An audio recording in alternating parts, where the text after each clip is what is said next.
텍스의 솔트 텍스, 고 스테이트 앤 로컬 한 텍스에 4만 불 세금을 내려면 1년에 인컴이 36만 6천 불이에요. 그래서 미국 전체에서 30만 불 이상 버는 사람이 안녕하세요. 미국 아재 공돌입니다.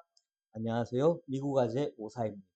오늘은 트럼프가 최근에 승인한 법안에 대해서 얘기해 보도록 하겠습니다. 그 원빅 뷰티풀 빌. 그렇죠.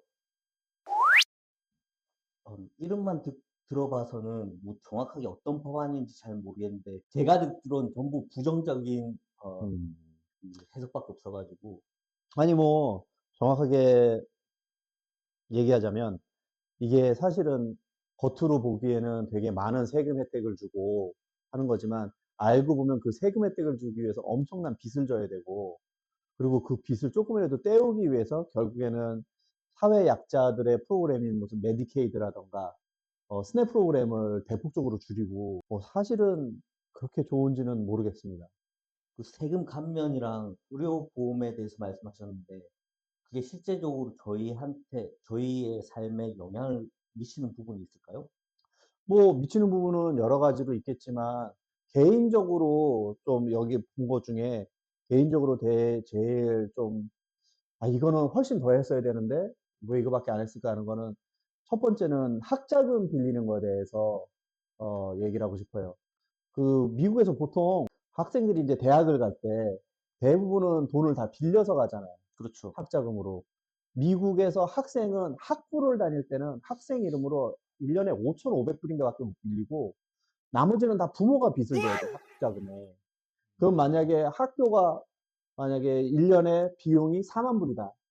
그럼 4만 불에서 5,500불을 뺀 나머지는 부모님이 다 빚을 져서 내 현금을 받고 가든지 내가 빚을 지고 가야 되는데, 그거를 지금까지는 학자금에는 빌릴 수 있는 액수에 리밋이 없기 때문에 얼마든 은행 그런 리밋을 안 주니까 학교 측에서는 학비를 계속 올려도 되는 거야. 그렇네.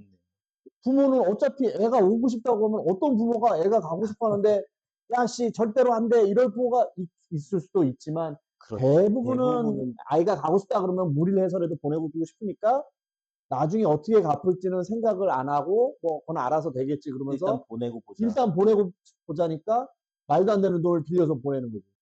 그러면 뭐 이 근처에서 무슨 제가 알고 있는 드락셀이라든지 시카고나 이런 데를 보면, 내 주변에서 아이들이 시카고 유니버시티를 간 데가 있는데 거기는 보통 뭐 정확하게 모르지만 한 7, 8만 불 하는 것 같더라고요, 1년에. 그러면 아이 이름으로 5,500불 빌리고 학교에서 뭐 그랜트든지 뭐 이런 여러 가지로 줘서 한 3만 불 뭐 이렇게 하고, 제 아는 형님이 3만 5천 불 정도 빚을 졌다 그러더라고요, 1년에. 네. 그러면 그게 4년을 다니면 12만 불이 넘잖아요. 13만 불, 14만 불을 빚을 지는 그렇죠. 거예요. 그럼 한국 돈으로 하면 지금 환율로 해도 한 1억 6천 정도 되는 거죠. 학자금 빌리는 게. 근데 걔네들이 그렇게 말도 안 되는 학자금을 내게 학비를 올릴 수 있는 이유가 리밋이 없으니까, 우리가 올려도 부모는 어쨌든 빌릴 테니까. 그죠. 이 법안에서 바뀐 게, 대학원은 10만 불까지만 빚을 질 수 있고 전문직은 20만 불까지밖에 빚을 못 진다는 거예요. 그러면 10만 불이면 대학원 같은 경우는 2년을 다닌다 그러면 1년에 5만 불 빚지는 거고, 2년 동안 2년을 다닌다고 치면 10만 불이 나오니까 5만 불씩 2년 그렇죠. 다니니까. 근데 내가 볼 때는 되게 이게 답답한 게, 대학원하고 전문 쪽으로 해주는 것도 좋아. 이것도 중요하긴 한데, 사실은 미국에서 대부분의 아이들은 다 학부를 가는 학생들이 숫자가 훨씬 많잖아요. 그렇죠. 그러니까 사실은 진짜 학부 다니는 애들을 위해서 이걸 캡을 해줘야 되는데, 이거 캡을 안 해놓으면 뭐 모르겠어. 난 그냥 완전 추측으로는 자기네들끼리 뭐 타협을 본 건지, 은행이랑 타협을 봐서 은행에서 야씨 학부 애들 그렇게 우리 돈 버는데 방해되니까 학부 애들 거는 이런 리밋 두지 마 뭐 이랬을 수도 있고. 왜냐하면 이 캡이 없으니까 학교에서는 학비를 마음대로 올릴 수 있고, 은행에서는 우리한테 돈을 그만큼 많이 빌려주니까 그만큼 이자를 많이 벌어가니까 은행도 좋고 학교도 좋고 학부모만 박살이 나는 그렇죠. 시스템인데, 이거를 캡을 하게 되면 은행도 돈을 버는데 캡이 생기고 학교는 학비를 마음대로 못 올리고 부모한테는 도움이 됐겠죠. 그리고 박사는 이걸 대학원이랑 대학원이랑 전문 분야만 적용된다는 전문직만. 예. 그러니까 아무래도 학생 수가 훨씬 적으니까 그리고 이것도 생각하면 대학원 10만 불. 그러면 여전히 1년에 5만 불이야. 장난 아닌 거야, 이게 진짜. 그러면 이걸 해봤자 이게 그렇게 도움이 될까? 웬만한 대학원이 1년에 5만 불 내는 대학원이 몇이나 되지? 그러니까 결국 아무런 이득이 없. 학부에 이런 리밋을 둬야만 학교가 학비를 올리는데 부담을 느끼고, 아니, 부모가 아무래도 돈을 빌릴 수 없으면 그 학교를 안 보낼 거 아니에요, 어쨌든. 그렇죠. 그 차액을 학교에서 메꿔주지 않는 한. 그러면 아무래도 그 학교에 그 입학원서를 내는 학생들이 줄어들 것이고, 학생이 줄어들면 학교 입장에서는 애들을 더 끌어들이기 위해서 학비를 내릴 수밖에 없는 그런 시스템이 될 것 같은데, 학교에서 지원하는 뭐 펀드나 장학금이나 이런 걸 받기가 쉽나요? 아주 어렵죠. 정말 공부를 잘해서 아너스 칼리지를 가든지, 뭐 웬만한 학교들은 뭐 다 있는지 모르겠어요. 그렇지만 이 주변에 저희가 사는 데 주변에서 펜스테이트라든지 피츠버그 같은 경우는 아너스 칼리지가 있어서 거길 가면 장학금을 준다 그러더라고요. 근데 그거 받기 엄청 어렵죠. 뭐 이제 장학금이 아니더라도 미국 학교는 일반적으로 이제 파이낸셜 에이드를 받기가 쉽게 그렇죠. 되어 있다고 들었는데 파이낸셜 에이드가 뭐냐면 대체로는 니드 베이스라 그래서 필요한 만큼 주는 거예요. 그래서 아이가 학교에 입학하기 전에 우리가 부모들이 그 팹사라는 데를 가서 폼을 작성을 해야 돼요. 그럼 거기에 우리 인컴, 자산 가진 거 모든 걸 다 줘야 돼요. 거짓말도 못해. 걔네가 IRS랑 링크가 돼 있어서 거짓말도 못해. 그래서 그거를 다 해서 올리면 걔네들이 아, 너네들은 네가 가진 재산과 인컴으로 볼 때 1년에 이 정도는 학비를 부담할 수 있겠다 하는 숫자가 나와. 근데 만약에 내가 그 숫자가 5만 불이 나왔어. 니네는 1년에 5만 불을 낼 수 있겠다. 근데 학비가 5만 불이 미만이면 100% 내가 내는 거야, 그냥. 그러니까 그리고 학비가 5만 불보다 높아야 그 갭을 학교에서 채워주든지 뭔가 다른 거를 어플라이 해볼 수 있는 건가요? 그러면 그런 혜택을 받으려면 정말 공부를 잘해서 가든지. 그렇게 하든지 예. 아니면 아니면 운동을 정말 잘해서 스포츠 아, 스칼러십도 있고, 아니면 아예 돈이 없든지. 가난하든지 예. 저건 해줘요. 월부로 낼 수 있어요. 한 번에 다 내기 어려우니까, 할부 예. 그건 좋네. 어떤, 무이자로 할부인가요? 예. 어떤 학교는 4개월, 어떤 학교는 6개월을 걸쳐서 뭐 이렇게 활부로 낼 수 있어요. 결론은 많은 다른 얘기를 했는데 이 학비 무제한 대출 그거 못하게 하는 거는 얘기를 하면 할수록 정말 이게 뭐 그렇게 큰 도움이 되는 걸까 싶은 그런 게 있네요. 그러면 의료보험, 뭐 음, 메디케이드 아니면 뭐 메디케어 음. 뭐 이런 것들에서 이제 받는 뭐 혜택이 메디케어에 있나요? 대해서는 얘기하지 않았는데 메디케이드에 대해서 얘기를 했더라고요. 메디케이드에 대해서 얘기를 했는데 뭐 최소한 한 달에 80시간은 일해라. 그러면은 4주로 계산하면 일주일에 20시간씩은 일해야 거기에 엘리지블 할 수 있다. 그걸 받을 자격이 된다는 건데 이를테면 장애물을 놓는 거야. 그걸 받는 사람들한테. 그게 무조건 너는 80시간을 일해야만 이것을 받을 자격이 된다는 건지. 만약에 메디케이를 받는 사람 중에 어떤 사람들은 정말로 아파서 못하는 사람들이 있거든요. 그렇죠. 내가 옛날에 본 사람 중에는 허리를 다쳐서 일을 할 수가 없어. 그래서 메디케이드를 받는 거야. 일을 못하니까 인컴이 많이 떨어지고 그러다 보니까 메디케이드를 받는데 이 사람이 제대로 몸을 움직이지 못하는 사람 보고 80시간을 일해라? 그거에 대해서 익셉션이 있는지까지는 제가 아직 못 봤어요. 있을 수도 있고 없을 수도 있는데 그게 익셉션이 있어야 말이 되는 거지. 익셉션 없이 니네 무조건 다 해라 그러면 그거는 말이 안 되고 뭐 일을 할 수 없는 사람 보고 일 못하면 난 안 주겠다 그러면 죽으라는 거죠. 혹시 그거는 보시는 분들 중에 뭐 좀 자세히 아시는 분들 있으면 밑에 커멘트 섹션에 좀 달아주세요. 최근에 그 일론 머스크랑 트럼프랑 결별을 해서 지금 서로 그렇죠. 비방하고 사이 엄청 안 좋죠, 네, 지금. 그렇죠. EV 관련 그것도 이게 사항이 있더라고요. 있거든요. 예. 9월 30일부터 이제 7,500불 텍스 크레딧 주던 게 없어져요. 근데 새 차만. 새 차만. 중고차는 연말까지 가는 것 같아요. 아, 그래요? 예. 근데 새 차는 9월 30일이 끝이야. 그러면 일렉트릭 차를 사려고 하는 사람들은 올해 그 안에 안에 사야 사야죠. 되니까. 그 안에 사야지. 근데 그것도 산다고만 되는 게 아니고 반드시 그날까지 딜리버리를 받아야 된대. 아, 그러니까 그래요? 실제로 사기는 더 일찍 사야지만 그날 딜리버리를 받을 수 있으니까 그게 되는 거죠. 근데 뭐 요번에 그것도 일론 머스크는 사이 안 좋아지는 게 겉으로는 일론 머스크가 왜 자기가 도지를 했잖아. 네. 도지를 했던 이유가 이 밸런스 버젯을 해보려고 나라가 너무 빚이 많으니까 그걸 줄여주기 위해서 가버먼 임플로이도 그렇게 자르고 그러면서 돈을 아껴보자고 그렇게 했는데 요번 법안을 보면 아까 말했던 것처럼 사실 그 부자들한테 세금을 많이 깎아주려다 보니까 그 모자란 결국에는 돈이 많아서 세금을 깎아주는 게 아니고 빚을 져서 지금 세금을 깎아주는 거잖아요. 그러니까 그걸 보면서 일론 머스크가 이렇게 하면 우리는 정말 슬레이버리다. 노예 제도에 들어가는 거 마찬가지다. 온 국민이 노예가 되는 거다. 이거 빚을 갚기 위해서. 그렇게 얘기했는데 그것도 말이 되지만 이 7,500불 결정적이죠. 요새 테슬라 헤매고 있는데 세일스 막 안 되고 이미지 안 좋아져서 여러 가지 문제가 많은데 거기에 이 7,500불까지 없어지면 곤란하겠죠, 아무래도. 그렇죠. 그러니까 뭐 말은 안 하지만 그것도 열이 영향이 받을 거라고 생각을 하죠. 그리고 이 법안에 보니까 음. 노인이나 뭐 팁 근로자들에게 세금 면제를 해준다는 건 무슨 네, 의미일까요? 뭐 팁을 25,000불까지 부부 같은 경우는 5만 불, 5만 불까지 세금을 안 내도 된다는 거예요, 그거에 대해서. 근데 나는 그걸 보고 되게 황당해. 아니, 누가 팁으로 25,000불을 벌어, 1년에. 그렇죠. 아무리 팁 문화가 아무리 팁 미국 문화가, 문화지만 물론 요새 팁을 과하게 받아가기는 해. 막 음식 먹으면 뭐 18%, 10%.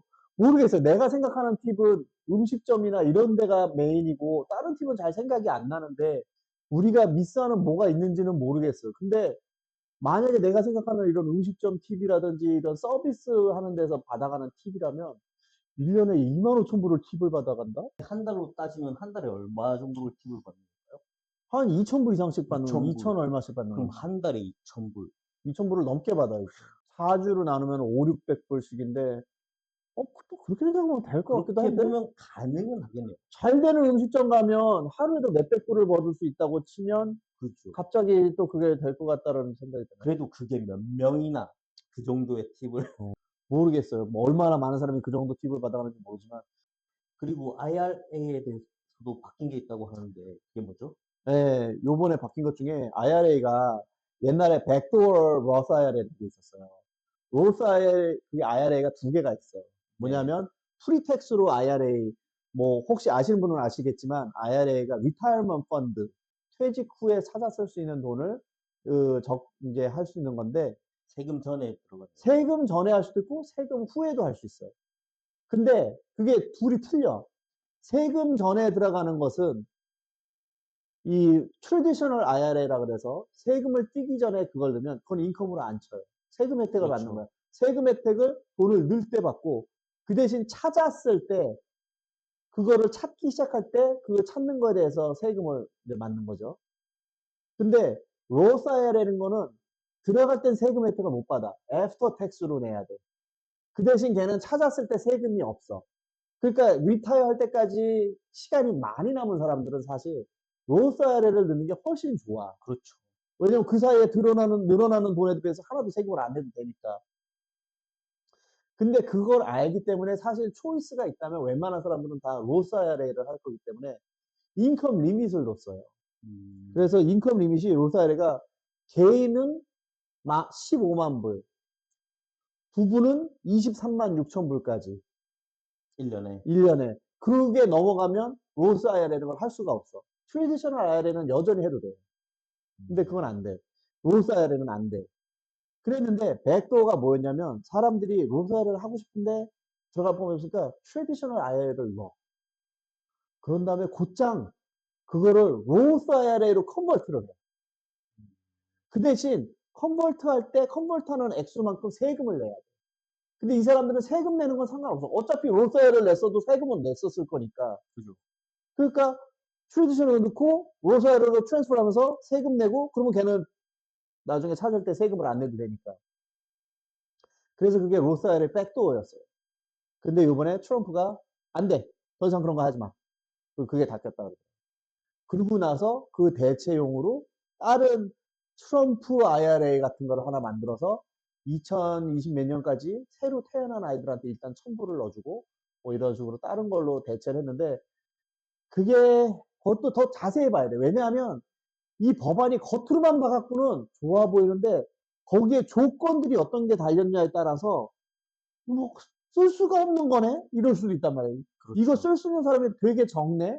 그리고 결정적으로 우리 같은 사람한테는 의미가 없었어. 왜냐면 나 15만 불 못 벌거든. 여기는 15만 불 넘게 버나요? 아니요? 그럼 우리는 어차피 이 법에 해당이 안 돼. 의미가 없어, 우리한테는. 우리는 계속 올바르를 할 수 있기 때문에 의미가 없어. 지금까지 말씀하신 걸 들어보면 세금은 줄고 나라의 빚은 늘고 복지는 깎이고 막 이런 것 같은데 이름만 보면 아름다운 법안 같은데 결국 저희 같은 사람들한테 아무런 혜택이 없다는 거죠. 원래부터 우리는 상관이 없었던 아, 거죠. 그거에. 그랬던가요? 저희는 그냥 하나의 전 세계가 그렇지. 움직이는 거에 응. 자그마한 톱니바퀴인 건가요? 톱니바퀴도 안 되지. 있든 없든 상관없는 우리 문제인가요? 같은 사람은 별로 중요하지 않아. 이번에 증여상속세도 바뀌었다는데 어떤 게 바뀌었나요? 바뀌었죠. 이것도 되게 웃기는 게 지금까지는 엄마 아버지가 자식에게 1,400만 불까지는 증여세를 안 내도 됐었어요. 유산 상속세라고도 할 수 있겠죠. 만약에 오사 씨에게 아버님이 1,400만 불 상속해주면 세금을 낼 필요가 없는 거예요. 그거를. 1,400만 불까지. 근데 어머님도 주고 싶어. 그럼 어머님이 또 1,400만 불을 줘도 그거 내서 세금을 안 내. 그러니까 세금을 안 내도 저희 부모님 그 정도 있었으면 좋겠네요. 그것도 그렇고, 그렇죠. 그러니까 2,800만 불까지는 세금을 안 내고 상속을 받을 수 있어요. 그럼 2,800만 불이면 한국 돈으로 얼마야? 1,400만 불이면 140억이 넘어. 160억. 그런데 160억까지는 세금 없이 주겠다는 거야. 한쪽 부모부터.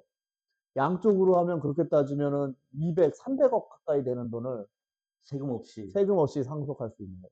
근데 그게 너무 낮았어. 그래서 요번에 1,500만 달러로 올렸어. 1,400만 달러에서 아, 1,500만 달러로 100만 원 올려줬어. 올렸네요. 100만 불을 또 10억을 더 올려줬어. 한국 돈으로 하면 지금 환율이면 한 13억 정도 올려준 거지. 그러니까 26억을 올려준 거야. 엄마가 13억, 아버지 13억 해서 26억을 더 받아도 세금 안 내도 되게. 그럼 돈 많은 사람들은 그걸 그 정도의 금액을 하는 사람들이 더 증여를 있죠. 하고 세금을 안 내겠네요. 그렇죠. 그러니까 다시 한번 말하지만 이게 우리랑 무슨 상관? 그러니까 이게 도대체 무슨 상관이죠? 이게 누가 이렇게 많은 상속을 받는 거야? 막 있지 당연히. 근데 우리랑 또 상관없는. 그러니까 결국에는 부자들을 위한 법인 거예요. 부자들이 아니면 이 법에 관심을 가질 이유가 없어. 저희 부자도 아닌데 왜 지금 이 이야기를 하고 있죠? 그냥 어이가 없으니까. 계속해서 요번에 아까 내가 말했듯이 이 법안은 부자들에게 돈을 밀어주기 위한 법안이라는데 이런 게 그 증거인 거야. 전혀 웬만한 미국 사람한테는 아무런 의미 없는 거를 계속 이렇게 만들어서 통과를 시켜주니까. 그리고 또 이번에 스테이트 앤 로컬 스테이트 텍스, 로컬 텍스에 솔트 텍스. 예. 솔트 텍스라는 이게 뭐 소금에 관한 텍스가 아니고 스테이트 앤 로컬 텍스에 그걸 줄여가지고 솔트, SALT 해갖고 솔트 텍스라는 게 있어요. 그게 뭐냐면 우리가 연말에 세금 보고할 때 보통 스테이트에 낸 텍스하고 로컬 텍스를 텍스 디덕션을 받을 수가 있습니다. 네. 우리 인컴에서 그거 낸 세금을 빼준단 말이야. 그래서 그만큼 세금을 덜 내도 돼. 네. 근데 그게 지금까지는 리밋이 그 맥스멈으로 받을 수 있는 게 상한선이 10,000불까지였어요. 로컬 텍스 그렇게 낸 거를 세금 혜택 받을 수 있는 거. 그거를 4만 불로 올려줬어. 4만 불로 올려줬는데 4배를 올린 거죠. 캘리포니아 같은 경우는 스테이트 텍스가 13.3%, 뉴욕 높네요. 같은 10.9%인가 그래서 거의 11% 이렇게 내는 애들인데 만약에 캘리포니아에서 10,000불을 내던 사람이 4만 불을 내려면 인컴이 30만 불이 넘어야 돼. 그리고 뉴욕 같은 경우는 4만 불 세금을 내려면 1년에 인컴이 36만 6천 불이에요. 그럼 한국으로 치면 연봉이 4억이 훨씬 넘는 거죠. 넘어야 예. 되는 거네요. 그래서 미국 전체에서 30만 불 이상 버는 사람이 2%밖에 안 돼.